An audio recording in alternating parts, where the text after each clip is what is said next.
জানাচ্ছি আজকের প্রধান প্রধান খবর। বার্তা কক্ষ থেকে যুক্ত আছি আমি নাইমা ইসলাম। আমাদের অর্থ ফেরত চাই, ইউক্রেনকে ট্রাম্প। মোদিকে উপেক্ষা করলেন ম্যাক্রো। ইসরায়েলে ফের আক্রমণ করতে প্রস্তুত হুথিরা।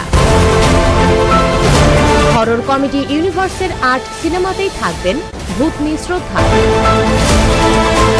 ট্রাম্প মনোনীত তুলসী হলেন যুক্তরাষ্ট্রের জাতীয় গোয়েন্দা প্রধান। মিউনিখে ভিড়ের মধ্যে গাড়ি ঢুকে বহু হতাহত। কেনেডি হত্যাকাণ্ডের হাজার হাজার নথি খুঁজে পেয়েছে FBI। বিস্তারিত জানতে ভিজিট করুন usbengal.com।